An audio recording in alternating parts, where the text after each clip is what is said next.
खबर कानपुर नगर से है, जहां बीजेपी सरकार भले ही लगातार जीत दर्ज कर रही हो, लेकिन जमीनी हकीकत कुछ और ही बयां कर रही है। यूपी में सरकार होने के बावजूद कानपुर की जनता कई समस्याओं से जूझ रही है। वादे तो बहुत किए गए, लेकिन क्या वे पूरे हुए? एनबी न्यूज की टीम ने इसी मुद्दे पर पूर्व विधायक प्रत्याशी मनोज कुमार शुक्ला से खास बातचीत की।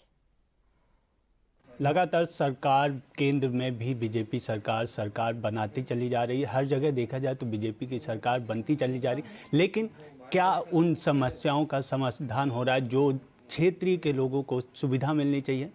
कानपुर हो या उत्तर प्रदेश का कोई राज्य हो या अदर कोई राज्य हो, सुविधाएं जनता तक पहुंच रही हैं या नहीं? इसी क्रम में कानपुर में मैं मौजूद हूं। हमारे साथ यहां एक सम्मान समारोह में उपस्थित हूं, जहां पर कुछ दिन पूर्व के चुनाव प्रत्याशी भी मौजूद हैं, जिनसे बात करेंगे कि कानपुर में किन चीज़ों को आना चाहिए, जनता के लिए किस तरह का विकास होना चाहिए और युवाओं के लिए क्या होना चाहिए, जिससे चल के कानपुर का और ज़्यादा विकास हो सके। आइए सीधे बात करते हैं। सर, बहुत बहुत स्वागत है हमारे चैनल में आपका। तो कानपुर में मैं जानना चाहता हूं कि किस तरह से विकास होना चाहिए, कानपुर नगर की जनता को कैसा गिफ्ट मिलना चाहिए, किस तरह का योजनाएं मिलनी चाहिए और ज़्यादा जैसे यहाँ पर देखने को मिले कि तरक्की हो रही कानपुर की। सबसे पहले तो मैं आपके चैनल के माध्यम से जो लोग भी हमें सुन रहे हैं सभी को नमस्कार और यथोचित सम्मान देता हूं।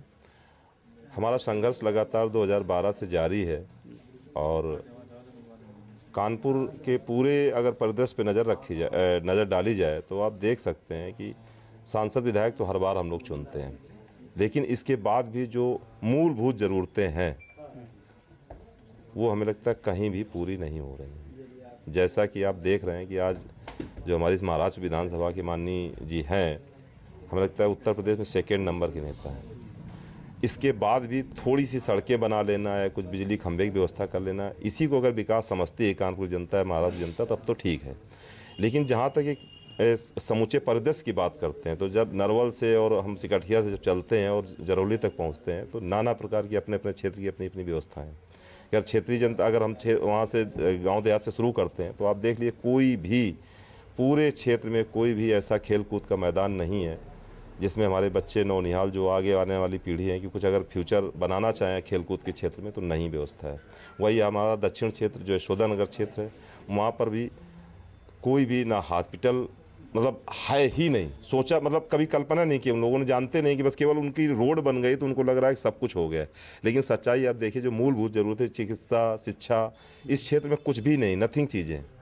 और माननीय जी अगर चाहें, एक विधायक तो नहीं करा सकता, लेकिन माननीय जी जिस पद पे हैं अगर चाहें तो हमें लगता है समुचित विकास ये केवल अपने महाराष्ट्र विधानसभा नहीं पूरे कानपुर नगर का हो सकता है, जिस पे कभी बन रही। केंद्र में दिल्ली में भी भारी मतों से जीत हासिल किया। अब देखना है कि कानपुर में इतने बड़े नेता होने के बावजूद क्यों विकास रुका हुआ है। अगर ऐसे यहाँ पर स्पीकर रहे हैं, विधानसभा स्पीकर कानपुर के रहने वाले हैं, तो फिर भी विकास रुक रहा है, ये बड़ी बात है। अब देखना होगा इस पर क्या कुछ हो सकता है, आगे आने वाले चुनाव में कुछ होता है या नहीं।